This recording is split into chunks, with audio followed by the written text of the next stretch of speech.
السلام علیکم ورحمۃ اللہ وبرکاتہ۔ ناظرین، عادتیں نسلوں کا پتہ دیتی ہیں۔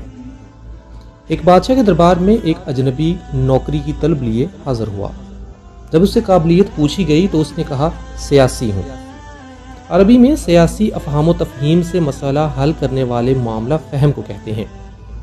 بادشاہ کے پاس سیاستدانوں کی بھرمار تھی، اس لیے اسے خاص گھوڑوں کے استبل کا انچارج بنا لیا گیا۔ چند دن بعد بادشاہ نے اس سے اپنے سب سے مہنگے اور عزیز گھوڑے کے متعلق دریافت کیا۔ اس نے کہا نسلی نہیں ہے۔ بادشاہ کو تعجب ہوا۔ اس نے جنگل سے سائس کو بلا کر دریافت کیا۔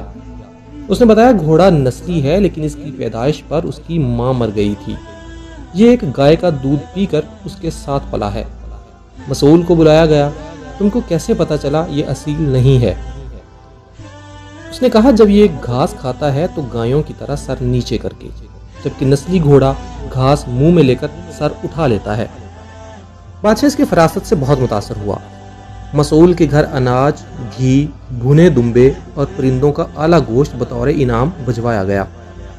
اس کے ساتھ ساتھ اسے ملکہ کے محل میں تعینات کر دیا گیا۔ چند دنوں بعد بادشاہ نے مصاحب سے بیگم کے بارے میں رائے مانگی۔ اس نے کہا طور و اتوار تو ملکہ جیسے ہیں، لیکن یہ شہزادی نہیں ہے۔ بادشاہ کے پیروں تلے سے زمین نکل گئی۔ حواس بحال کیے، ساس کو بلا بھیجا، معاملہ اس کے گوشے گزار کیا۔ اس نے کہا حقیقت یہ ہے تمہارے باپ نے میرے خاوند سے ہماری بیٹی کی پیدائش پر ہی رشتہ مانگ لیا تھا، لیکن ہماری بیٹی 6 ماہ ہی میں فوت ہو گئی تھی۔ چنانچہ ہم نے تمہاری بادشاہ سے قریبی تعلقات قائم کرنے کے لیے کسی کی بچی کو اپنی بیٹی بنا لیا۔ بادشاہ نے مصاحب سے دریافت کیا تم کو کیسے علم ہوا؟ اس نے کہا اس کا خادموں کے ساتھ سلوک جاہلوں سے بدتر ہے۔ بادشاہ اس کی فراست سے خاص متاثر ہوا۔ بہت سا اناج، بھیڑ بکریاں بطور انعام دی، ساتھ ہی اسے اپنے دربار میں متعین کر دیا۔ کچھ وقت گزرا، مصاحب کو بلایا اور اپنے بارے میں دریافت کیا۔ مصاحب نے کہا جان کی امان پاؤں تو عرض کروں۔ بادشاہ نے جان کی امان دے دی تو اس نے کہا نہ تم بادشاہ زادے ہو اور نہ تمہارا چلن بادشاہوں والا ہے۔ بادشاہ کو بہت غصہ آیا، مگر جان کی امان دے چکا تھا۔ سیدھا والدہ کے محل میں پہنچا۔ والدہ نے کہا یہ سچ ہے تم ایک چرواہے کے بیٹے ہو، ہماری اولاد نہیں تھی تو تمہیں لے کر پالا۔ بادشاہ نے مصاحب کو بلایا اور پوچھا بتا کہ تجھے کیسے علم ہوا کہ میں بادشاہ زادہ نہیں ہوں؟